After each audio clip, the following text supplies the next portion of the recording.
Hi everyone, this is meteorologist Nick Humphrey with an update on the coronavirus. This will be the second one. It's been a week since the first one. So again, the virus itself is called SARS-CoV-2, Severe Acute Respiratory Syndrome Coronavirus 2. And the disease that it causes is Coronavirus Disease 2019 or COVID-19. So statistics as of noon Central Standard Time today. This is for China. This includes Hong Kong, Macau, and Taiwan numbers. There were 77,785 cumulative cases, and the numbers in parentheses are changes since last week, the plus and minus values. Those with an existing diagnosis, 47,464, which is significantly less than last week. Cumulative fatalities, 2,666. That's a case fatality ratio of 3.7%. Significant. And I'll go over a little bit why some of these values may in fact be realistic. Existing severe cases, 9,126. That has gone down. That represents 19.2% of all of those people with an existing diagnosis. And 27,655 people have recovered. And it's gone up significantly as well. Now, numbers outside of China, in Taiwan, Macau, Hong Kong. Cumulative cases, 2,625. That's gone up over 1,700 since last Tuesday. Those with an existing diagnosis and have yet to recover or pass away, 2,349. That's gone up almost 1,600 since last week. Total fatalities, 44. It's gone up by 41. And that's a case fatality ratio of 1.7%. I'll note that the running case fatality ratio numbers have increased since last Tuesday. It was about 0.4% last week. So that's because people are dying, particularly older people or people who may not necessarily be elderly but also have complications. They've begun to pass away more quickly from the progression of the disease. Existing severe cases, that's those in serious to critical condition, is 80. That's gone up. And cumulative recovered cases, 233. Consider this an early stage pandemic. There's sustained human-to-human transmission of the virus in at least 6 countries. Those countries would be, so far, China, South Korea, Japan, Singapore, Iran, and Italy. And there may be others that are developing, other countries that are developing such transmission, but those are the ones that are standing out as the most obvious. Singapore, their activity with the virus has slowed down, which is good news. China appears to be slowing down, but there's been pretty steady growth in places such as Japan, South Korea, and pretty dramatically in Iran and in Italy. The outbreak outside of China is doubling every 5 to 6 days in terms of the number of confirmed infections. So again, the differences between the seasonal influenza and SARS-CoV-2, the reproduction number, the average number of people one person will infect is higher. There appears to be asymptomatic spread with the coronavirus. It's unknown whether there's a seasonal component to the coronavirus. The case fatality ratio with seasonal flu is around 0.1% or 1 in 1,000 people in the US at least, whereas the ratio with this virus it could be 2 to 4%. Right now, the running total is around 3.5%. So it's very concerning, and the hospitalization is very significant. About 1% or 1 in 100 people that get the flu are hospitalized, and it's about 1 in 5 with the coronavirus, particularly in China, which has had a severe outbreak, a case that's advanced along. And there's no reason why we wouldn't expect that to happen in other countries as the epidemic locally in those countries advance along. And it may already be getting bad in places such as Iran, where there's been at least 12 fatalities, but only 91 cases have been confirmed, which suggests there's significantly more people that are infected, maybe going into the thousands that we don't know about right now. There's vaccine for the flu, even if you don't necessarily have the right vaccine for the right strain, it still serves some protection. There is no vaccine for the coronavirus at this time. It could be 12 to 18 months before we see one. Flu is endemic to the population, so we see it every single year. There's some herd immunity. There is no such endemic nature with the coronavirus yet, although there could very well be later this year as it spreads across the world. So today has had some news come out from the World Health Organization and from the U.S. Centers for Disease Control. The WHO, if you want to call it that, the WHO, said that the COVID-19 mission, where they went on the ground to observe what was happening, they did not find evidence of lots of undetected mild cases. It was the idea that there may be lots of cases that are undetected that aren't simply going to the doctor, going to the hospital. And so the ratio of people being hospitalized and dying may be lower than we think, but they don't find a lot of evidence for this. So if that's the case, the severity of the illness is basically what we're seeing now. 2 to 3%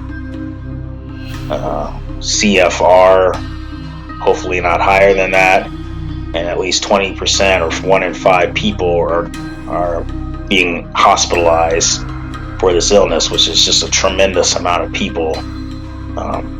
In an advanced epidemic, you'll have hospitals absolutely swamped with people trying to get more advanced medical care, especially particularly issues with breathing, because this illness can cause pneumonia. The U.S. CDC today said, quote, we can have community spread in the United States and have it be reasonably mild. We can have community spread in the U.S. and have it be very severe. So that's what we don't completely know yet. I feel like the WHO may have answered the question that it's likely to be, at least once the epidemic has advanced along and you're going into thousands of cases, you start to see greater severity to the outbreak, and because of the nature of the illnesses that you're getting in your hospitals. And they added that we're asking folks in every sector, as well as people within their families, to start planning for this, because as we've seen from the other countries that have had community spread, when it hit in those countries, it moved very rapidly, such as Italy. Italy's has, a few hundred cases now. A few days ago, they only had about 3. So it's explosive growth. Iran may have had this spread for only about a month and a half, and they may literally have thousands of cases that we don't even know about right now. So once you get that sustained transmission, it's a very explosive growth. Same with South Korea, same with Japan. Japan isn't really testing enough people, perhaps, to really detect it as well. South Korea is testing thousands of people. The United States has not done a lot of testing, and that's maybe part of the problem with trying to detect community transmission. We need more testing, but there's been issues with money, funding, and perhaps other problems that are limiting the surveillance in the United States. So for the CDC, they say the potential threat posed by COVID-19 is high, both globally and in the United States, but the individual immediate risk is considered low because they don't see community spread happening right now. And there's been a lot of question on sort of social media, like how do you exactly prepare for this? And there is some question about how that actually works and what that entails. We'll go over a little of that in a moment. So what they describe may happen, quote, more cases are likely to be identified in the coming days, including more cases in the United States. It's also likely that person-to-person spread will continue to occur, including in the United States. Widespread transmission of COVID-19 in the United States will translate into large numbers of people needing medical care at the same time. So it's a very high hospitalization ratio. Schools, child care centers, workplaces, and other places for mass gatherings may experience more absenteeism. People just don't come out. Public health and healthcare systems may become overloaded with elevated rates of hospitalizations and deaths. Other critical infrastructures such as law enforcement, emergency medical services, and transportation industry may also be affected. Healthcare providers and hospitals may be overwhelmed. At this time, there is no vaccine to protect against COVID-19 and no medications approved to treat it, so non-pharmaceutical interventions, these interventions which involve limiting social contact. We're already seeing quarantines of lockdowns of towns in Italy, for example. We saw more draconian measures in China, and obviously shut down of public events, etc. That would be the most important strategy. So that's what we could imagine happening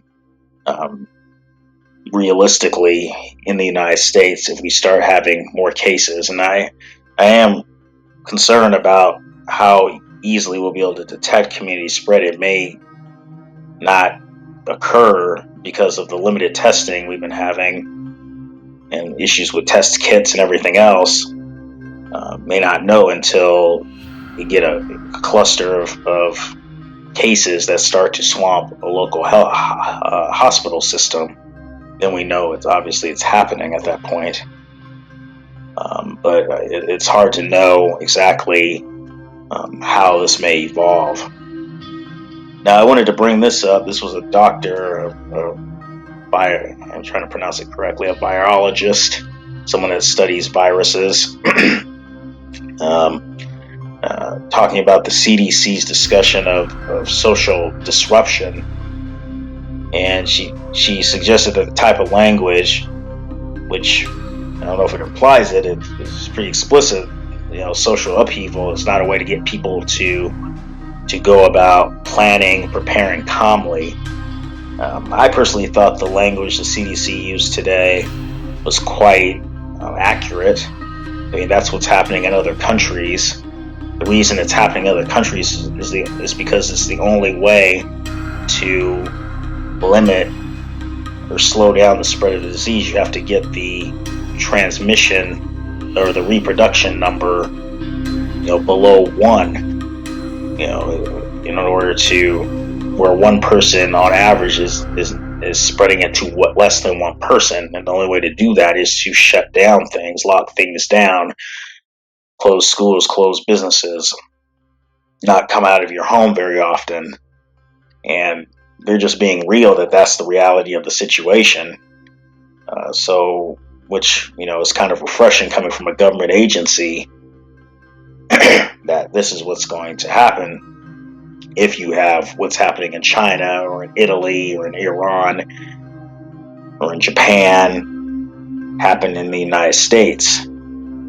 That's what you have to do, and it's social upheaval. And I think some of the blowback is because number one, experts are always trying to figure out the middle ground of communication. But secondly, Americans in general just aren't used to such a possibility. We're used to everything going normal, and things going abnormal, and perhaps for an extended period of time is outside of our recent human experience. We're kind of privileged in that respect not to have dealt with anything like that if you live in the United States, for example. This virus has a high likelihood of altering your daily life, regardless of whether you get the virus or not, from supply chain disruptions to actually needing to stay home, to stay away from public events, to stay away from public or semi-public activities.